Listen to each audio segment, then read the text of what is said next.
Welcome to another episode of Chairside Gaming, where friends get together to discuss video games and video game topics and everything to do with them, really, basically. Just That's what it right. goes down to. I am one of your hosts, Chris, and joining me as usual, my co-host. Ricky. What's going on, brother? Not much, man. Welcome to another episode. We're getting slightly in the swing of things. I know. If you're watching this on YouTube, hopefully the audio is syncing. We had the we had how did the video turn out? I haven't seen the video. Overall, the video turned out good. Sweet. There's just one little section where the audio kind of unsynced. You have audio in a section, but there's a small portion where there's no video for like 2 seconds. Oh man! All right, so guys, again, I'm thinking you should probably be able to tell we look better this week than we did even last week. So we're learning as we're going. We've got some new equipment. We've got some new stuff going. We got better lighting going too to make sure that we're in focus. So I'm hoping that all of this is kind of leading to better product. I know. Because if nothing else, I'm super excited about everything we've been able to do lately. I mean, they're even noticing that I'm now like carrying more professionally my tablet. It's now on focus. Oh, we're getting there. We're slowly but surely making this things happen. So, all right, Ricky, basically, again, for anybody joining us for the show, this is the episode. This is the what is it? Bi-monthly episode that we put out where we discuss basically the news that have been happening these past couple of weeks. But realistically, the past couple of weeks have been kind of swamped with the one topic that everybody has been talking about is the coronavirus, dude. Mm-hmm. And we had kind of mentioned it here and there in the past, simply because it is going to be affecting us. And we are seeing now more than ever that it is, in fact, affecting us. Like, for example, we've seen over the last, week and a half, we've seen Facebook, PlayStation, Epic Games, Unity, and Microsoft cancel their GDC appearances. Facebook stated that they're still going to be putting on information, but they're going to do it via video. So I'm assuming, again, like Nintendo Direct type of... I mean, do we expect anything less at this point? It's kind of a standard format. I think it's a cheap format to do, so it makes sense that that's what they're going to do. PlayStation has also pulled out. They did also put out a statement. I'm going to go ahead and read that quote. We have made the difficult decision to cancel our participation in the Game Developers Conference due to the increasing concerns related to the COVID-19 virus, also known as coronavirus. We felt that this was the best option as the situation related to the virus and global travel restrictions are changing daily. We are disappointed to cancel our participation, but the health and safety of our global workforce is our highest concern. We look forward to participating in GDC in the future. They have also already pulled out of PAX. Which is a bummer. You know what? Here's what's been bugging me about everybody discussing these topics throughout the news. What? A lot of the video game podcasts have been focusing on, all right, so do you think PlayStation's using this as the excuse to, not show the footage or the demo that they had playable for The Last of Us? Because they were supposed to have a playable demo for The Last of Us at PAX. So the new rumor is that, oh, do you think that they're using this as the excuse? So because we're a gaming podcast, we're going to bring that topic up in the game here real quick. Ricky, do you think that this is them trying to delay something? I wouldn't surprise. You honestly, God damn it, Ricky! I honestly would. You're supposed to not agree.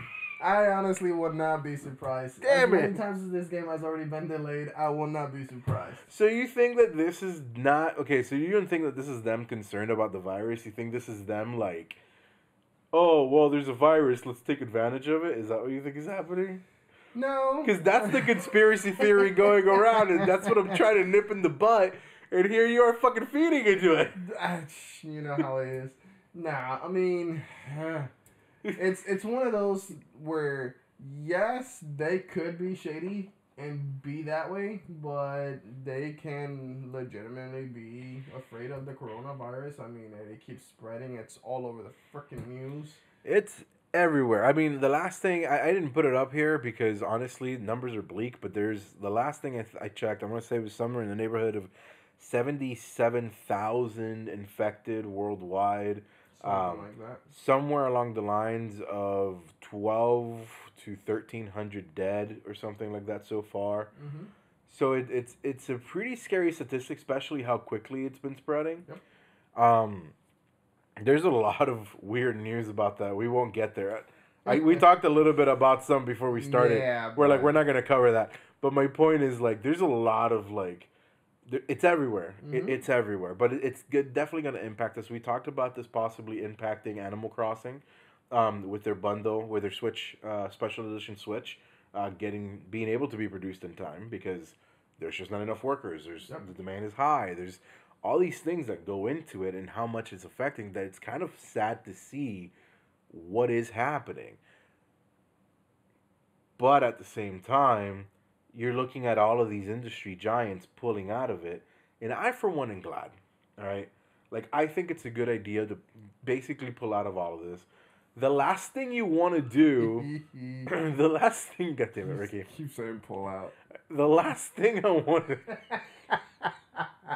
goddamn, the last thing that we need is an epidemic and to gather a ton of people traveling from all over the place into confined spaces where you could very easily spread this whole deal. Oh yes, and by them being smart, being proactive and stating it's like, hey, I'm gonna stay away from this upcoming event. For example, the GDC event. To me, it is smart. It shows that they actually do care about their employees. They're just not there just to promote their new marketable. Yeah, the new marketable items, thing. and they just want to make sure that everybody's safe. That this is something that can be contained and not continue to spread worldwide.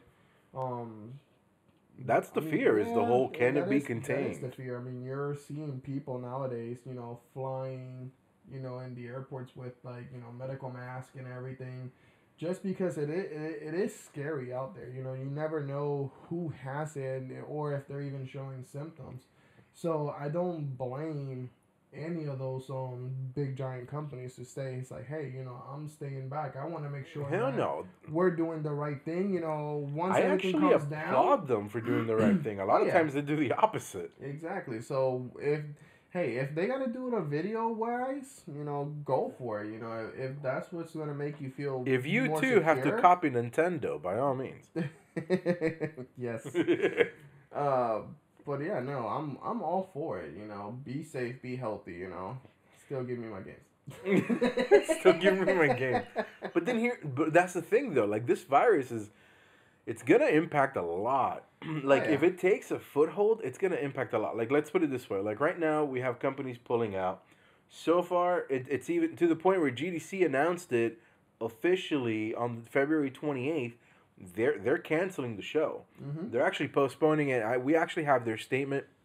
So their statement reads, after close consultation with our partners in the game development industry and community around the world, we've made the difficult decision to postpone the Game Developer Conference in March.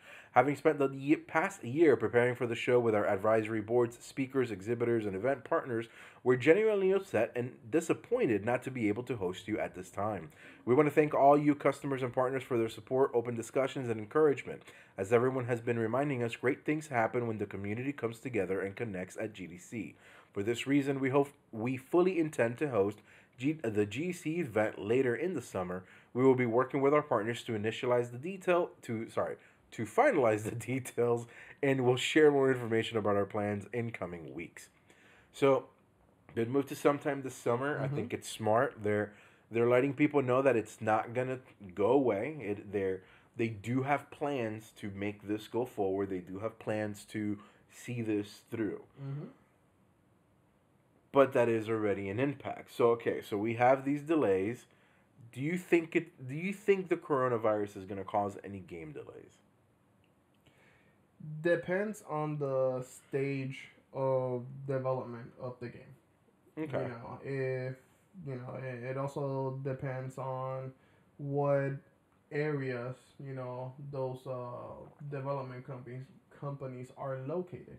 If they're in an area where where heavy population is being recommended to stay home Yeah. due to the coronavirus, then yes, production on the video game is going to slow down due to depending if the office is even going to be open at all, or if there's yep. going to be a skeleton crew running, everything behind scenes. And I say this all because again, we're in a year of a brand new console launch. Like we're looking at new consoles coming out this year that potentially may not be able to come out this year, Mm-hmm. or may still come out, but in a soft launch where they're, because at the same time we're already talking about there's problems with manufacturing.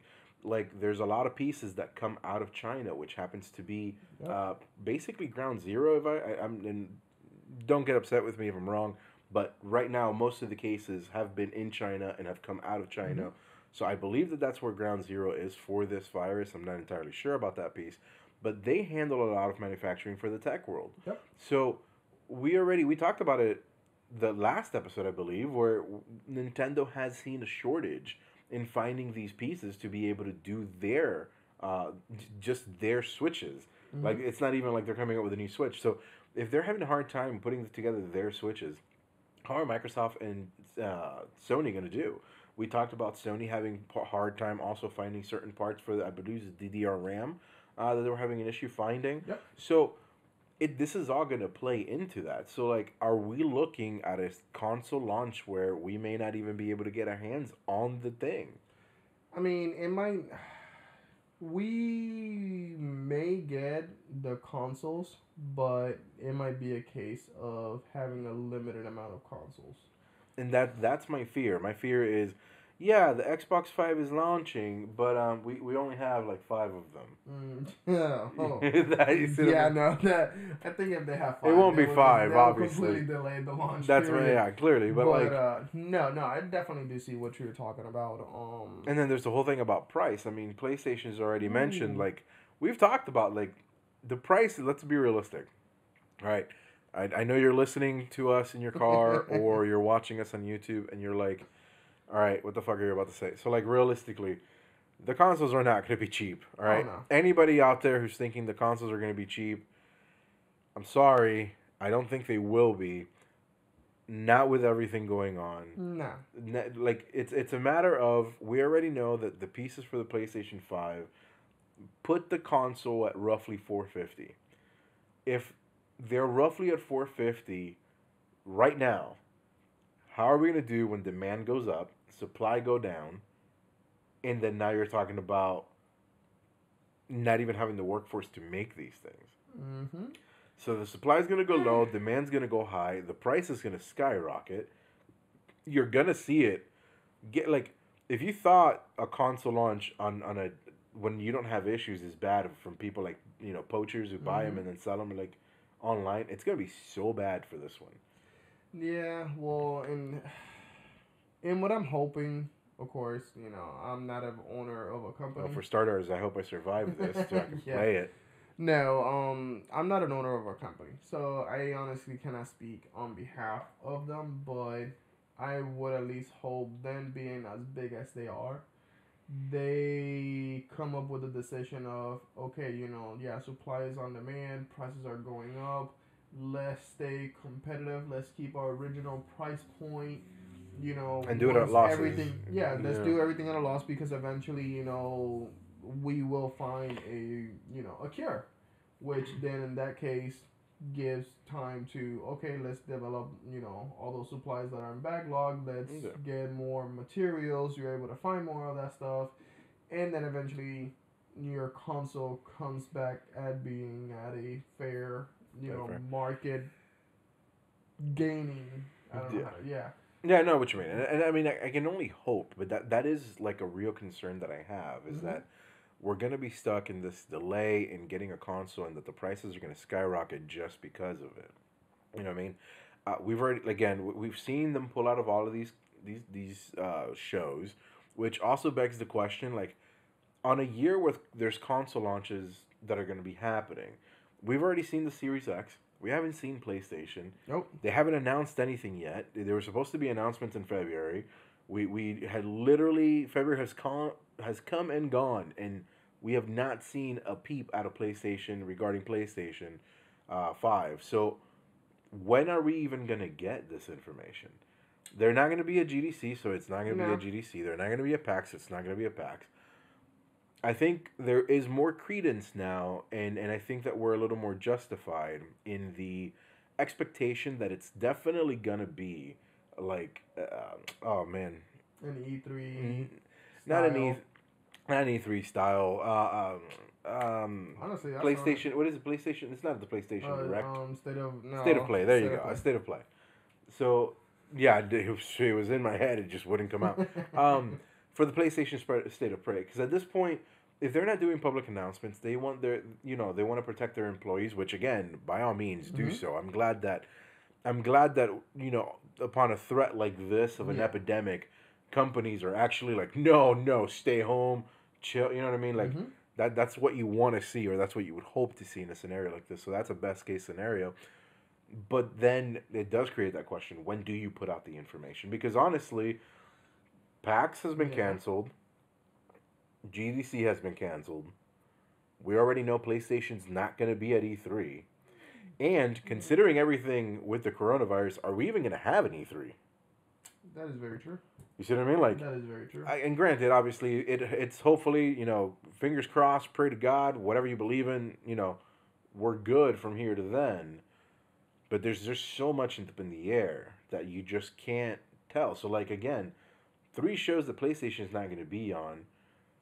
The coronavirus threat out there. It has to be a state of play. They're gonna have to do some kind of a web conference, out in the internet. There has to be at this point. I mean, Facebook during this whole GDC cancellation is going to be streaming their information and what they're going to put out in regards to Oculus. Maybe it's along the same lines of what PlayStation has to do, but yeah. And then it also comes down to like, man, it kind of sucks because, Xbox is gonna have their thing. Yep. They're gonna have it at E3. They're gonna have it at their whether if E3 gets canceled, they're gonna have their own ordeal. I think that's guaranteed. But it kind of sucks that they won't get to have the fanfare. You know what I mean? And I feel like at the events that PlayStation could have had the fanfare, they didn't really go for it. And now they're pulling out of more and more stuff again, rightfully so. But what are we gonna get? At what point they're gonna step up and actually provide all the information that they need to provide? No, I get it. Yeah, and I know it sounds like a first world problem, like, oh, people are being infected, people are dying. When the hell's my PlayStation? Yeah, it's a first world problem, sure, but it's a concerning one.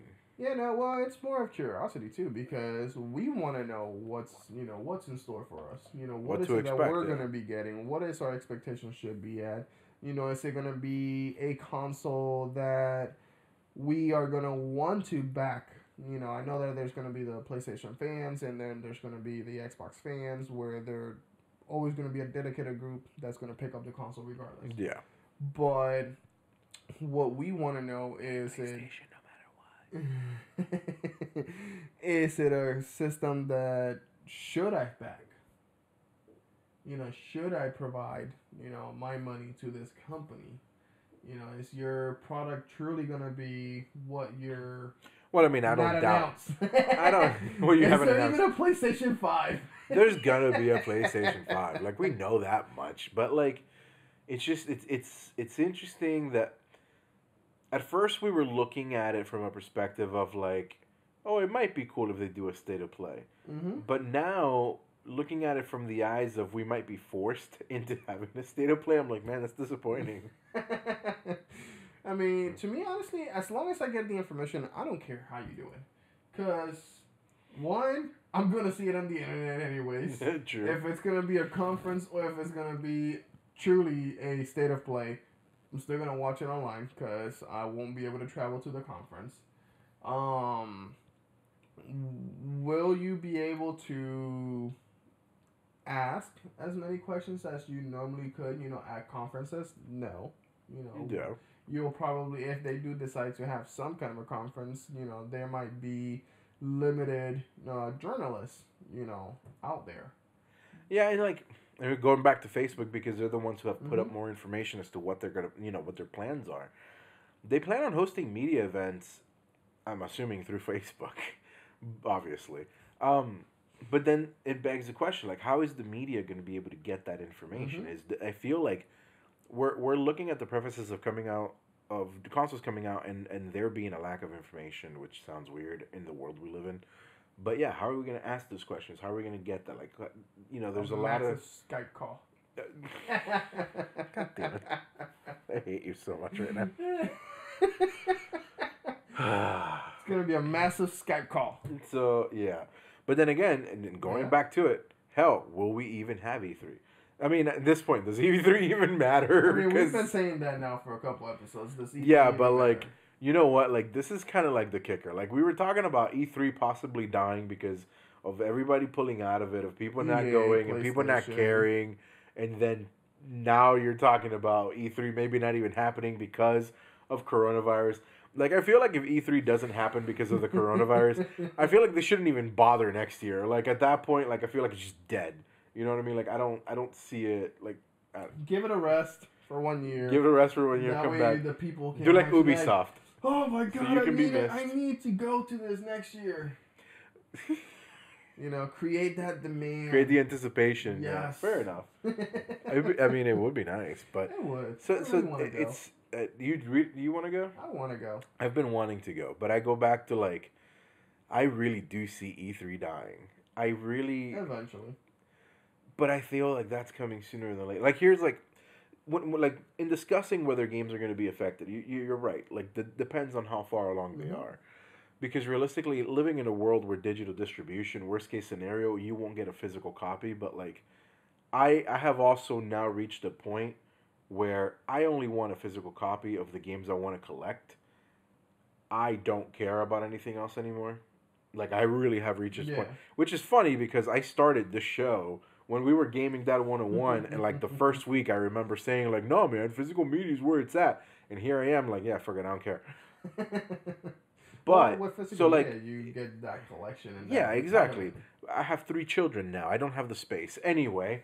So like digital distribution makes it easy. So like that piece is not really concerning. Like, studios are gonna survive.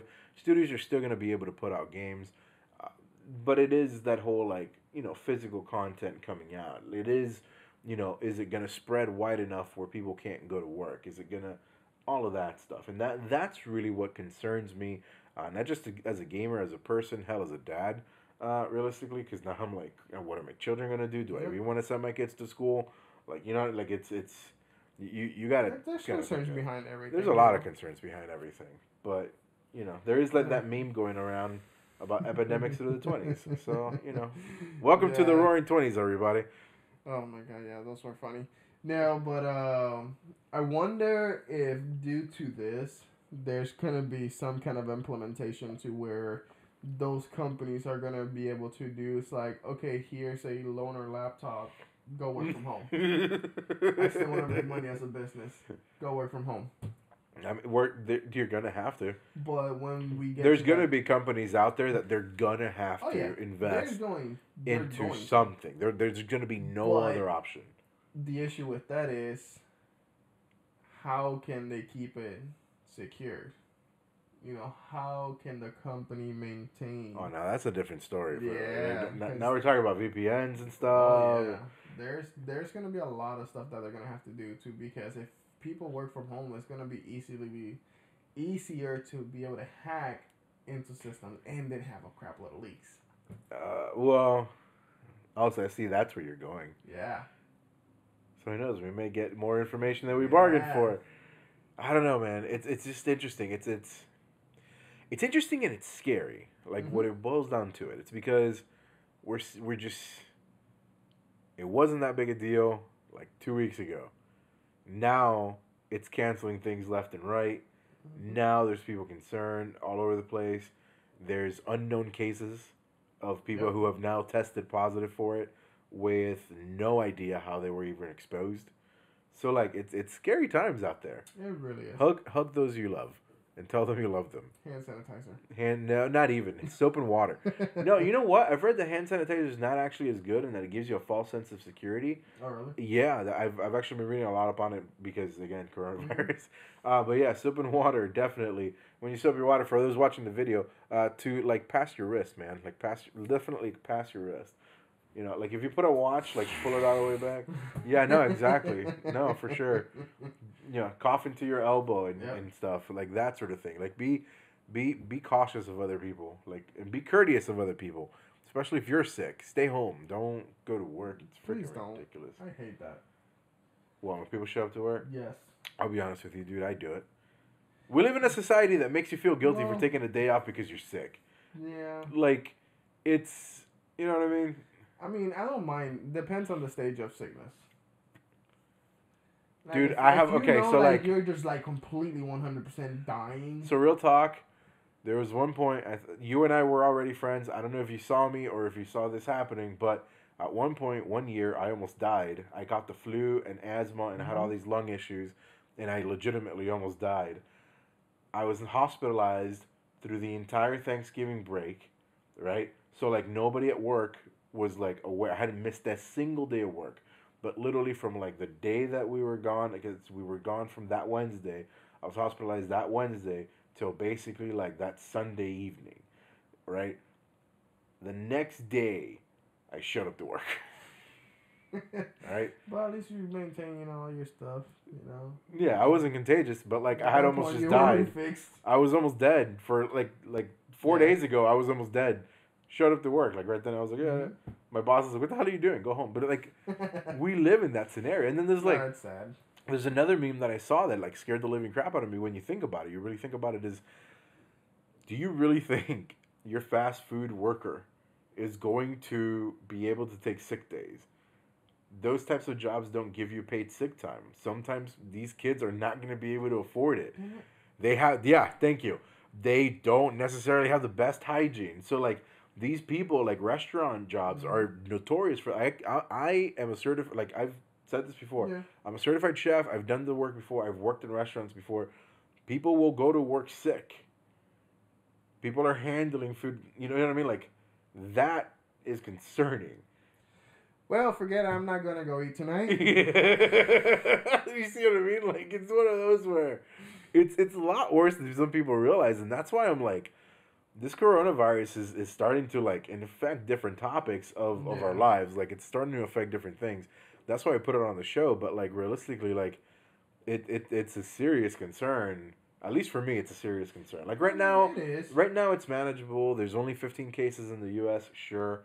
But, like, I don't know if you guys play it. I play this game called Pandemic. If you haven't checked it out, they have it on the Switch. They have it on the phone. They have actually had to do a report out. I wish I would have, looked for the article. But Pandemics actually had to put a report out to let the public know. It's like, listen, guys, this is just a make believe with everything being of course, at extreme levels. Yeah, and you have different levels of difficulty in there, and you have people like you have different variables. There's better like simulations out there, granted, but like I play Pandemic, I've seen things go wrong quickly, and I'm just like, damn, you know what I mean? Like, no. Actually, a lot of people are going into the game and thinking that the stuff that are happening it doesn't translate one to one. Truly happen in the world. Like, I mean, it could. It could, but a lot of it is very far fetched. Yeah, no. Well, there's a lot of variables in the real world that you cannot program into a video game. Granted.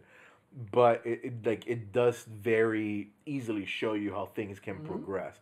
So like that's what I'm saying. So like I'm glad that they put out a statement because poor them because like first of all, lucky them because their sales went through the roof when this whole thing got announced because people downloaded the game like crazy.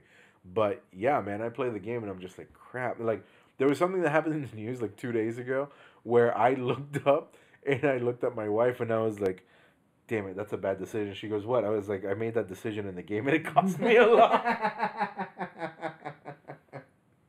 Like, I play the game and I'm here, like, and I'm looking at real life and I'm like, why the hell have they not shut down all the airports across the world? Like, at this point, there's an incubation period of 2 weeks. Shut down all airports for 2 weeks and, like, that'll help stop the spread.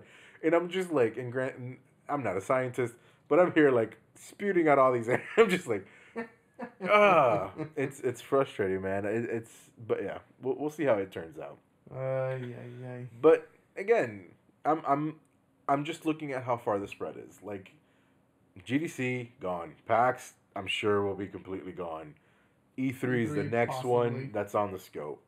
And it's just like a matter of like, all right, well, how are we going to get information? Which probably is the reason why Microsoft released a lot more specs this week. Oh yes. This past week they came out with They more sure stuff. did. So more information on the Series X, Xbox Series X, 12 teraflops, which is twice the power that they had for the Xbox One X, and it's 8 times the power of the original Xbox One. Yep. Dude, what the hell? They're coming. They're coming out strong. They are. I mean, I'm excited. Yeah, I think I'll probably get the Xbox myself. You know, I feel more comfortable with the Xbox. The Xbox is the future. Do you? I'm not gonna lie. I'm getting an Xbox, but like Xbox is the here, future, we'll talk a little bit about that in a second. So, variable rate shading, which I find really freaking cool. First of all, it seems that they have patented their own version of the variable rate shading, and from my understanding, and I'm going to read what Phil Spencer said, the quote that he stated, because this is what basically gives me the idea of how this would possibly work. Rather than spending GPU cycles uniformly to every single pixel on the screen, developers can now prioritize individual effects on specific game characters or important environmental objects. This technique results in more stable frame rates and higher resolution with no impact on the final image quality. So, the way that I envision this, and again, I could be wrong, it makes it seem like they're going to be able to focus animation power to only the pixels that are like moving. Mm-hmm. So that if you have like, even if you have a high definition background, like for example, this plant that we have right here, it would be something that would be kind of static, but the system would only focus on my hand or my arms moving to be able to have more power on that. Yep. At least that's how I take it as well. All right, cool. And I know that you made the comparison to Horizon, the way that they did it in Horizon. Oh, Horizon Zero Dawn. Well, it's more of processing image quality and processing how they make the world very dynamic and very rich. Okay. The way that I explained it was, and there's actually a video out there, with Horizon Zero Dawn, it's focusing whatever your field of view is, that's the only thing that's turned on. Everything else behind you and everything, there's nothing. It's just a blank dead space behind you. So that they can focus all the power onto that one. That way they can focus all the power on your specific field of view. But once you actually start, moving around and turning around, then basically everything, if you're turning to the left, everything eventually on the right is turning off sequentially. That way they're keeping all of the rendering power right in front of your eyes. So it sounds like this one's going to be even more pinpointed, while at the same time maybe not needing to shut anything off. Well, I think for the most part, even a lot of open world games, that's when you start getting into those areas where you're walking towards something, but then eventually, hey, here's a tree. Hey, hi! I've always been here, but sorry, I just kind of render kind of slowly. If you keep on... Hi, here's a tree. Hey, sorry, officer, that tree came out of nowhere. Have you played video games? It's very possible. But yeah, no, if you're keeping the world turned on 100% of the times, you are going to suffer some kind of quality. Oh, yeah, no, for sure, because you're losing power processing things you're not even using. Exactly, on unnecessary stuff, and you're just creating a lot of waste. And that's kind of what I'm thinking this is that they're eliminating the waste of anything that they don't need to focus the power on, because there is no change. There's nothing like, and I don't know enough about game development to be able to tell specifically, but like it just sounds like they're going to be able to do a lot more with not necessarily as much power. I feel like they're going to be able to utilize less power to create more. They did also confirm the DirectX ray tracing that they're going to have. We've already known about the ray tracing. Nothing really new there. But here's the piece that is pretty cool. And it's pretty cool for two reasons. And we'll share the reason why I thought it was cool, and then the reason why Ricky made me realize that it was actually cooler than expected. So you're going to have the ability to suspend more than one instance in your Xbox Series X. So you're basically going to be able to be playing a game, suspend it, going to another game, suspend that, and going to something else. And be able to go back. Now, Ricky's telling me that this isn't something you guys didn't have. Now, I was excited about the fact, I was like, oh my god, that's really cool that you can suspend more than one thing.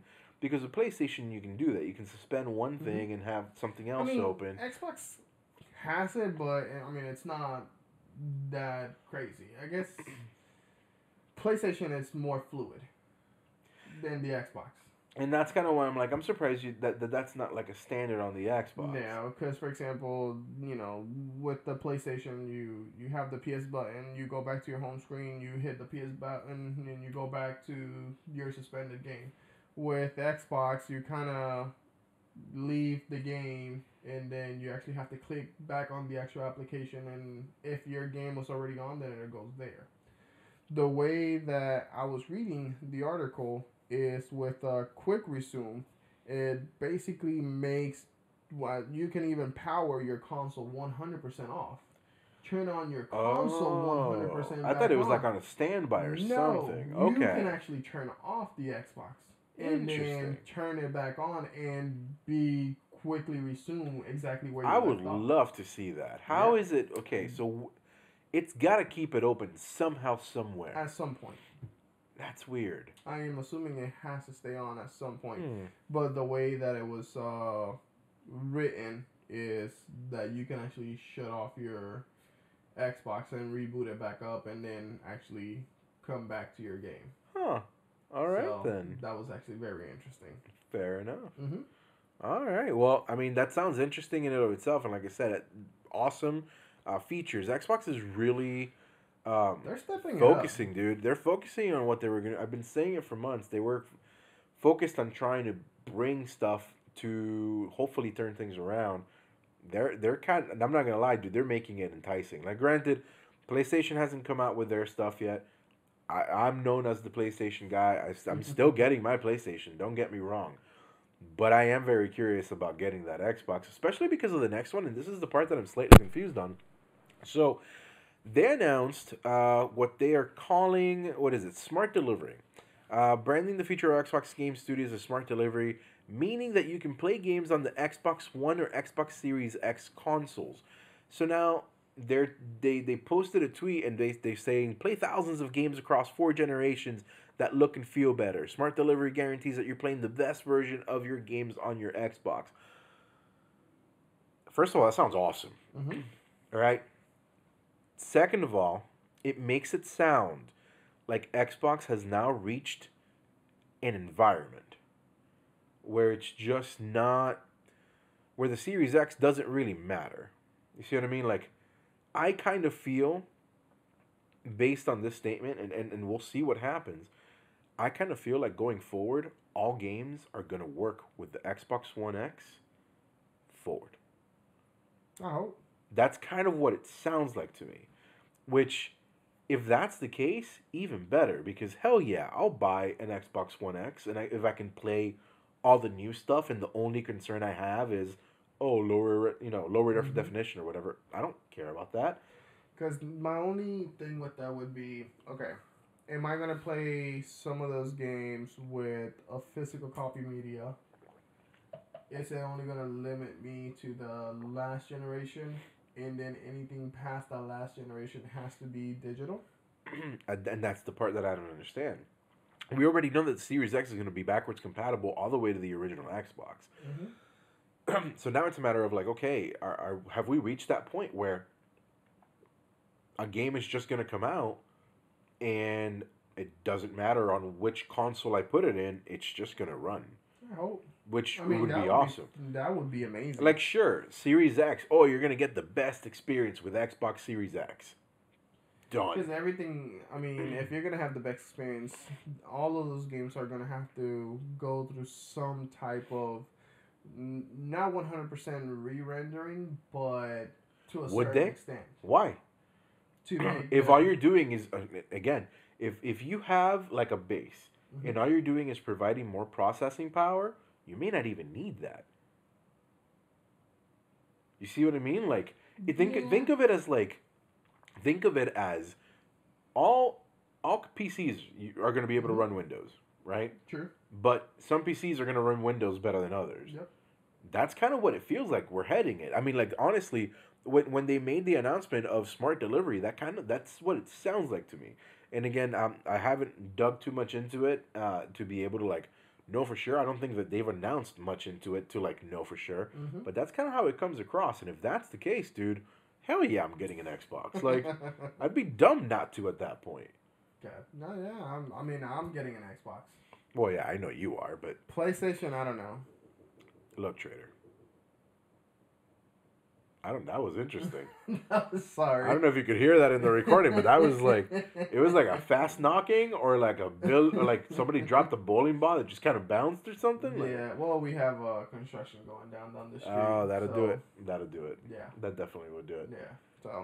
So, but then going back to the smart delivery, like they announced this, and then we have developers like CD Projekt Red that came out and they put out a statement saying, quote, gamers should never be forced to purchase the same game twice or pay for upgrades. Owners of Cyberpunk 2077 for Xbox One will receive the Xbox Series X upgrade for free when available. So you see what I mean? You see what I mean? It kind of makes it like, first of all, hats off to CD Projekt Red. Oh yes. They are like, they came out with The Witcher, which was an amazing game. They came out and said like, first of all, like, I didn't play through The Witcher because I mentioned it before. When I got The Witcher, I was really looking forward to Elder Scrolls. I wasn't looking for Witcher. I've never played Witcher before. Witcher 3, I'd never played it before. It was my first entry. But one thing that like really touched my heart, and to this day I remember, is I bought the game brand new. I opened it up, and it had a little, like, thank you for buying our game. What developer puts that? Like, you know what I mean? Like, they actually took the time, thank you for buying our game. And then they come out and they gave you, I believe it was 3 DLCs for free. Just like, The Witcher? Yeah, The Witcher. They're just like, here you go. Like, all of these are going to be part of it because we don't believe in DLC or you paying extra for your game. So, like, this developer has been, like, the shining beacon of example right now and lately as to how I feel developers should act. You know what I mean? Like, they're putting out DLC because they felt the game was needed more. Sweet, here it is. Here it's free. They're grabbing and you're buying it for Xbox. Guess what? As soon as we're able to, and granted, I'm sure there'll be a delay, but as soon as it's ready, you'll be able to play it on the Series X. Series X. We don't know if it's day and date. We don't know if it's at launch, but like, there again. But it goes back to my theory of there's going to have to be some kind of a patch that they're going to have to do to make the game run better. Because if you try to, at least from my understanding, if you try to make, let's say, an Xbox One X game, and you're building it to perform for the Xbox Series X,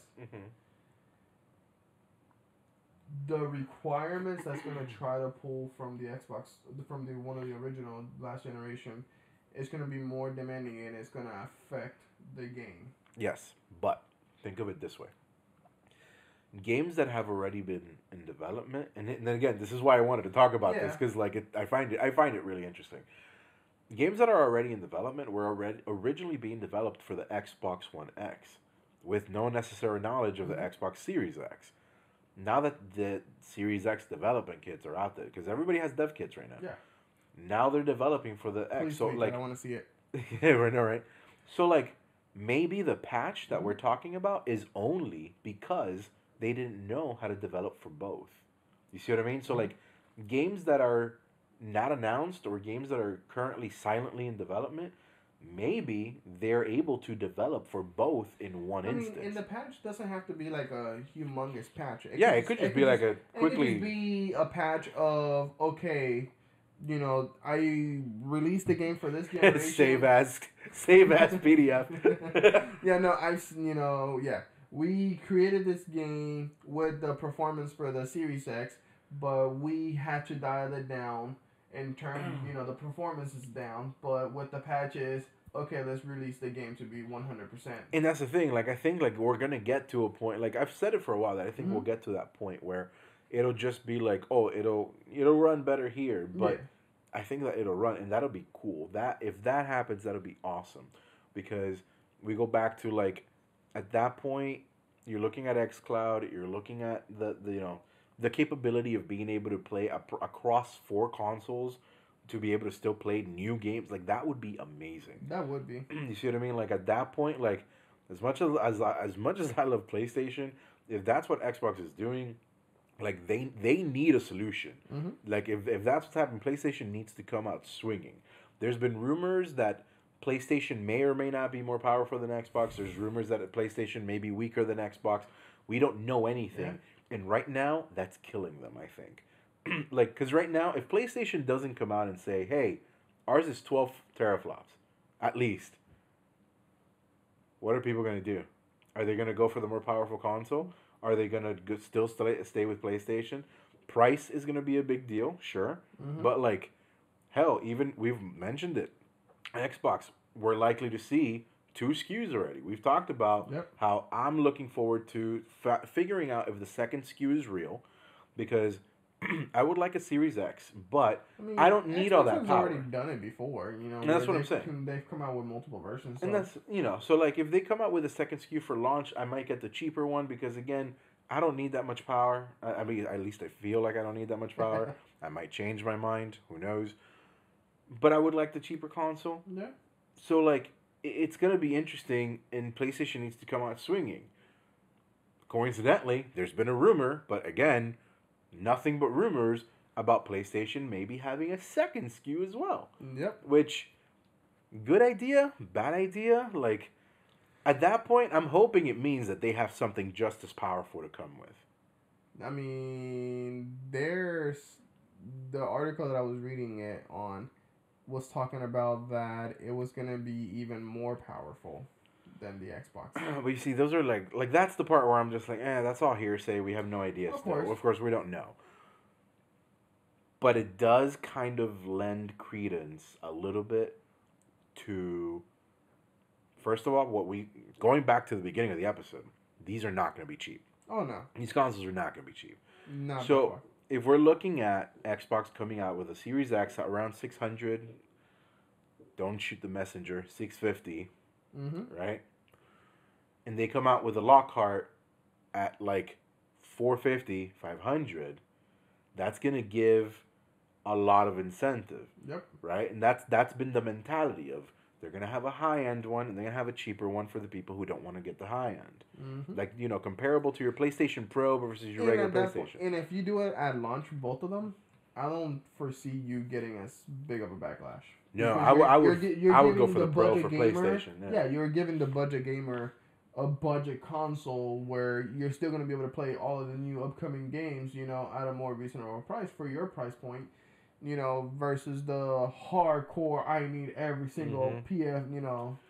But, like, to the point where I'm trying to make, if the rumor for PlayStation is true, then maybe they do have a console that is, if not more powerful, at least a close comparison, where they can come out and say, okay, this one's expensive as hell, but before you kill us, because before we have a repeat of PlayStation 3, here is a cheaper option.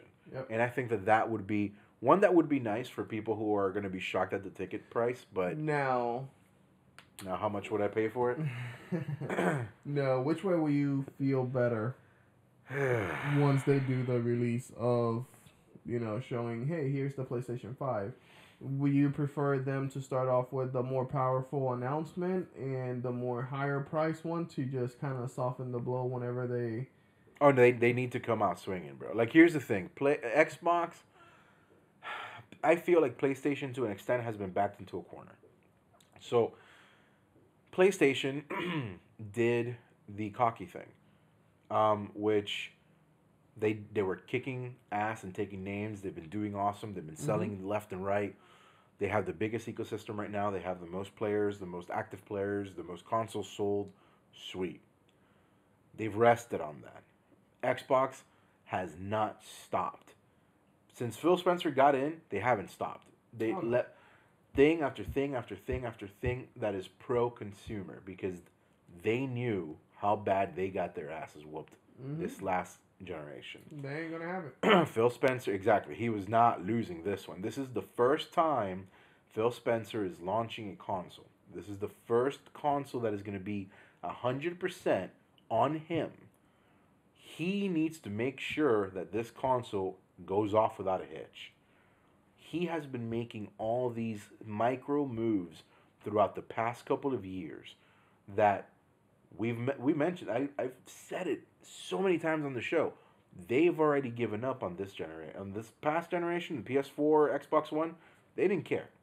They literally they were like, let's keep our people happy. The people that we do have, let's keep them happy, but let's start doing stuff that's gonna make us stand out. They've now done so much, and PlayStation has just been so quiet that I don't know where they can come from. Like Xbox has Games Pass, PlayStation has PlayStation Now. Not the same thing. By far. We have more games on a quantitative level. You know what I mean? Like if you look at the number of games offered on the services, PlayStation has more. But if you look at the quality of games, in my opinion, Xbox has a better quality, a better selection. I agree. You see what I mean? They're also have the first party day and date release for that. Which PlayStation doesn't have it. They actually just came out with Kingdom Hearts 3 on Games Pass. PlayStation doesn't have it. So like there's a lot of things here that like they're gonna need to come out swinging. So yes, when they come out with the PlayStation, if they're gonna have two SKUs, in my opinion, they need to come out with both in one shot. They need to be like, here's the most powerful one, here's your PlayStation Pro equivalent, here's your PS5 Pro, here's your PS5 base. Yep. That's how I see it. I would be afraid on whether it would be cannibalizing their sales or not, but I feel that that's how they need to sell it. They need to come out strong, because Xbox doing all these pro consumer stuff, PlayStation has just been quiet, and granted, everybody on PlayStation has been fairly happy with what we got. But when you're looking at it and one selection has 10 things, the other selection only has one thing, and if they're not comparable, like I fear that PlayStation may lose audience, and that this may be more Xbox sided if they don't come out swinging when they announce this. Which is why I was like, they're not at PAX, they're not at GDC, they're not going to be at E3. How are they going to build the hype that they need for a console launch? Now, granted, Nintendo didn't need it for the Switch, but at the same time, Nintendo wasn't out there trying to win wars. You know what I mean? Nintendo has always been very complacently marching to the beat of their own drum. They are just happy to be there. They come out with their awesome games, and they're just like, we just love our people. We do what we do, and we do it well. That's it. They do not care about a console war. Xbox and Microsoft do. Well, but then again, we also talked last. Xbox is not even caring about Xbox War. Xbox isn't even caring about PlayStation. Into even the future. They're looking into seeing how can they bring games and that to more concerns hands. And that concerns me about PlayStation is the fact that Xbox is already thinking on that level, and we have nothing to show for PlayStation. And that's why this next console war, I'm looking at it and I'm just like, as much as I want PlayStation to win, if they don't come out guns blazing, dude, I don't know what they have that will help them cross that line. I don't know. Honestly, I hope they get better. But one thing that they can actually do, and this is just my opinion, is focus on your curated PlayStation Now games. 2, figure out a way how you can make your PlayStation Now games accessible as a cloud service. Yes, thank you. And from there, just continue first to party develop games on there too. Add your first party games. Because that's a big fuck up, man. Like granted, like Xbox is, you may not be buying the game, but like you're gonna try it, you're gonna recommend it, you know what I mean? Like the fact that it's on GameSpot, like they're fucking up by not putting their first parties in there. Like they are. And again, this whole marquee title is their solution, quote unquote, to the whole first party. I don't think it's the right one. Nope. Because it's timed. Xbox, they're like, first party is on there day and date, and they're just on there. Like I can go right now and whatever's the day and date. That's exactly a freaking game exactly on Games Pass, and then on day of release it's already there. Exactly. So you know what I mean. So like, the fact that you don't have that on PlayStation right now, that's an issue. At least I'm looking at it. I'm thinking that that is an issue. So they have to. They have to, like, all right. We've made peace with the fact that it's a state of play. I know I'm so like passionate about it. We made peace with the fact that it's going to be a state of play. Yep. Sure, it needs to be a good state of play. It needs really to be does. like the best state of play that we could possibly ever imagine, and not just the video packet. You know what I mean? Like they're gonna have they should have like somebody on a stage talking to you, explaining things to you. You know what I mean? Like guiding you, like giving you this guided tour of what they're doing, and basically just knocking it out of the park one after one after one. Mm-hmm. Like if not, Now, then they're not gonna have much wind, man. But the thing is, too, yes, right now we're focusing on the consoles are going to be this powerful. Mm-hmm. We're able to do this, you know, cloud gaming. Yeah. Cool. Can we make sure the game qualities are up to par? What do you as mean? well? Oh, the quality of the game? Yes. In terms of like what's offered on the service? Holding developers more accountable, like Nintendo. Well, I mean, I guess like Nintendo. That's the thing. Nintendo has a pedigree do for their own specific games. Yeah. But you know, at some point we're gonna have to start looking. It's like, yes, we already got into the place where game consoles are basically computers right now. Don't pick on my indie developers because realistically, us as a podcast, we're indie podcasters. No, yeah. But no, think about it this way though. A lot of indie games nowadays are better than AAA games. Oh, okay, yeah. That from that perspective, no, I mean yes. I don't mean like visually. No, like the actual quality of the game, the storytelling, the graph, everything is a package. Exactly, everything is a package. Cool. No, I'm not talking about it's only All right. No. You're right. Nowadays, indie games are being better at building a story. You know, building the gameplay, building the visuals, even though it's at a 18-bit, 16-bit version. For every AAA game, I have played at least 3 or 4 indies. Like, I love indies. I really do. There's a lot of crappy ones out there. There's a lot of crappy ones out there, but there's a lot of really good indie games out there. Like, realistically, like one of my favorite like indie games of all time, and I will recommend this to anybody who hasn't played it. It is the sweetest, cutest game, but like it's amazing. Unfinished Swan. All right, I forgot who did Unfinished Swan. I'm gonna look it up real quick. Dude, they deserve the credit. No, that game is amazing. Like realistically, is one of the best storytelling I've seen in a game in a very long time. It's a very interesting and unique concept. It's received. It has an 83 on Metacritic. All right, 8 out of 10 on GameSpot. It's gotten several perfect scores. It was done by Giant Sparrow and Sony Interactive in a partnership. Unfinished Swan. If you have not played that game, go play it. I believe it's on the Switch right now. It's amazing. You're basically, think of it kind of like a color book. You literally start the game in just white. You're just in this like white room and you're trying to navigate, and you have just like a blot of paint that you can throw out, and that's how you have to find yourself. Okay. You start, and it's just like this storybook concept, and you start from a blank page until the end of the story. It's amazing. You can fucking go check it out, right? Yeah, like it should be super cheap right now. I don't even know how much it is right now, but like I cannot pimp this game enough, and I know that it's like weird out of nowhere that I'm talking about Unfinished Swan. This game is super old. It came out several years ago, but yeah, highly recommend it. Yeah, you need to check it out, dude. I mean, for example, I've been playing Stardew Valley. How's that, by the way? It's a 16-bit game, and it's beautiful. It's fun. It's a game that I can just pick up right before I go to bed, where I can just enjoy and play a little bit of it at a time. I don't have to invest. You know, yes, the game has plenty of hours that you can invest into, but it caters to multiple, gamers. Gamers that will just want to focus in the game and put hundreds of hours, because you can actually put 100 hours in this game easily.